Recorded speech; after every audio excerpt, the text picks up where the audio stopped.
And now, Life Skills with Dr. Ralph Henson from Life Baptist Church in Meridian. Last year, my wife Christy and I traveled to Tuscaloosa, and I preached the funeral of Mr. G.L. Bowles, Gravis. He was 96 years old when he died. Imagine living that long. His wife died in 1985, and he outlived her by 24 years. The funeral was a celebration of Mr. Bowles' life. He served the Lord for a long time. The family cried some, but they also had a lot of joy in their hearts. He had a big breakfast that Sunday. Gail, his daughter, fixed bacons and eggs, grits, toast, and coffee. He always loved a good breakfast. And she said that evening he sat in the living room chair, fell asleep, and just passed away.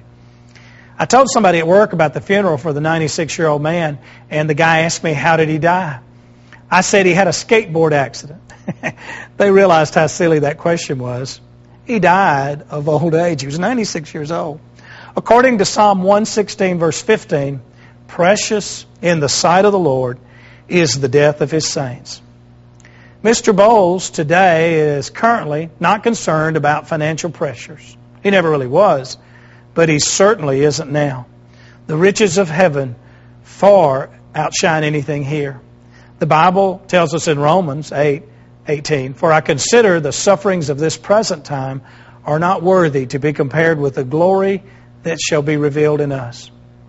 As I shared the truth of life and death to those at the funeral, I noticed two distinct reactions. I told the people at the funeral that Jesus is the only way to heaven. He's the only truth about heaven and the only life here and in heaven. Some people nodded in agreement and they smiled. Some people looked uncomfortable or looked away. A few even got irritated. At the graveside, some people didn't know what to say. Life and death causes these reactions. Some people go for the truth and some people go for anything. The ones who were just more interested in the latest rock band than the true rock of ages saw nothing important in my message. But I pray that eventually they'll think about it, because one day they will face death. I hope they turn their lives to the truth of Jesus. Whether you live a long life or a short one doesn't matter, as long as what you do with Jesus while you're alive. For that will determine what He does with you when you're gone. Mr. Bowles lived a long life, but more importantly, he lived a godly life that pointed others to Jesus. What kind of life are you living?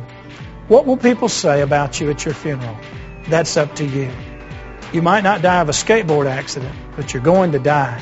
So live for Jesus so you can live forever.